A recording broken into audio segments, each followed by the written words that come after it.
Hey, welcome back YouTube. Hey, I just want to do a real quick, not too in-depth video about fletching and what I use. Types of glue, arrow prep, feathers and quills and fletching jigs and all that good stuff. One of the things I wanted to clear up when I talked about GPI last video, bear shafting video. People get confused. I wasn't confused, but it might have sounded like I was. GPI, grains per inch, is what the arrow manufacturer rates an arrow per inch, nothing on it. No knock, no feathers, no insert. And then there's another thing called grains per pound. And then there's total arrow weight, and you can get your grains per inch by dividing your arrow length, your total arrow weight, and then divide it by your length and get your grains per inch of a total weight arrow. When I talked about manufacturers' recommendations for like minimum weight on arrows, what I'm talking about is grains per pound. That's what I meant to talk about. So when they say 7 or 8 grains per pound, or 10 grains per pound, they don't really, that doesn't mean anything about the arrow length. It's total weight of your arrow. So if you had a 50-pound bow, and the recommendation for hunting, say, is 10 grains per pound, you want a total arrow weight of 500 grains or more, okay? So there's grains per inch from the manufacturer, there's grains per inch, total arrow weight, and then there's grains per pound, and those are all different things. So I wanted to clear that up. If anybody has any questions about that, leave a comment and I'll try to get back to you. All right, so fletching, real quick. Fletching jigs. There's only 2 that I use. Bitzenberger, undoubtedly the best jigs in the world. They've been around forever. Archery shops will have 20 of these on a Lazy Susan, and they just go to town with these. These are very expensive. They're $100 for one clamp and a base. If you can get these and you see them and you don't know what these are and you see them in a flea market or a garage sale, buy it, especially if they only want a couple bucks, because they look pretty primitive, even the new ones. And then there's Jojan. They make a mono fletcher and they make a multi fletcher. This is a multi fletcher. These are all adjustable. I do right wing only. I do have some straight clamps for vanes and whatnot. For different diameter areas, you have to adjust these. This has a bottom adjuster and this is a top adjuster. And the Jojan, same thing. You have a top, this moves left or right. You have a knock-in, this moves left or right, and they both have indexers.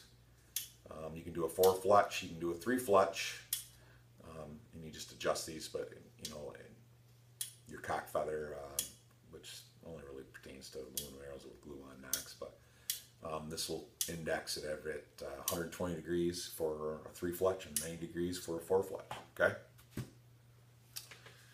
I think I mentioned I only do right wing feathers. There's no reason that I do right wing feathers, just that when I picked up my first jig it was right wing, so that's what I did. The thing about left wing and right wing feathers, it makes no difference which ones you use. Some will argue that maybe, it's usually old school. As long as you use all right wing on that particular arrow or all left wing on that particular arrow. You can have a set of arrows, dozen, 6. One might be all left, one might be all right. That doesn't matter, as long as the arrow is using all left wing or right wing. Okay? Fletching, feathers. There's barred, there's solid colors, there's 4-inch, there's 5-inch. I like using shield cut 5-inch feathers. That's my favorite. I think 5-inch is kind of the rule of thumb for hunting. Broadheads, some people still use 4, and some are cut rounded, which are parabolic, and some are cut shield cut, and that makes absolutely no difference. I think these look cooler. Personal preference.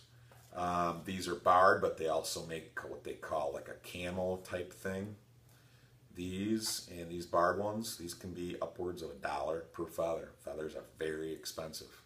Solids, 35 cents to 50 cents a piece. So feathers are very expensive. There's Truth Light, there's Gateway, there's AMG. Some are better than others. I think Truth Light's the best. I think Gateway comes in second, and then so on and so forth. But even the best feathers, these quills, you know, they're going to vary. These are natural, and they cut these and they grind down the quills. And, you know, sometimes they got dull equipment. They, you know, maybe their quality control's not all that great. You're going to have quills that vary. There's some going to be fat. There's some going to be very thin. Like I said, there's going to be some are real porous and it looks like they went at them with a dull butter knife. And some of them are going to be very precise. And if you cherry picked all your feathers, which I used to do, you would end up with only using half of these. Okay, so regardless of the manufacturer, you're going to find good ones and you're going to find bad ones, and that leaves me to why I use a certain amount of glue or a certain type of glue. I like using the Boning Fletch Type Platinum.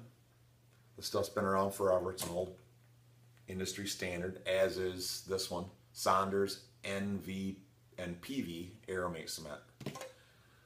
There's the Goat Tough, there's people that like the super glue, there's people, and there's the gel super glue, and there's, God, there's just tons and tons and tons of the super glue, super fast dry glues.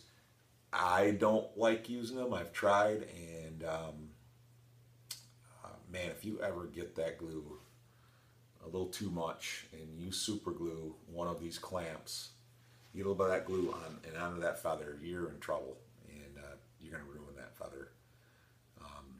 And even beyond that, when you get these feathers that are less than perfect and they're porous in here, and let's say you put them in your clamp and you know you can see a little air in there or daylight, and even if you have adjusted I know people are going to be like, well, you don't have it adjusted right. Well, even if we have it adjusted right, some of these feathers do not lay down there just perfect. And I think the super glues are a little too thin for my liking. That's just my personal taste. And they set faster. You know, you can fletch up arrows twice as fast. That brings me to the tape. I'm not a big fan of tape either. Again, it's personal preference. I don't have the eyes for it. That stuff's so tiny, and I just don't like it. Every time I've tried everything, and I always go back to Fletch Type Platinum. I've had my ups and downs with this stuff because you get an old batch. You know, you buy this stuff from somebody that's selling a lot of it, because you get some old glue, and it's stringy, and it's a bitch. I mean, you won't ruin anything, but you're going to get some arrows that don't look very good with this stringy glue, especially when you're touching up the front of the quills and the back of the quills, you know, after you fletched them. So make sure you're getting some fresh glue. Arrow prep, or let's talk about wraps first. I like using wraps. The reason I like using wraps is carbon arrows are very tough. As long as you don't break them, they'll last forever. Your feathers won't. When you strip your feathers off a carbon arrow that's not wrapped, if you don't do it right, you're going to end up with some bad pitting on your carbon. It'll be a mess. Try to be perfect, but you know, if you have a wrap on there, you put a little heat to that, or boiling water.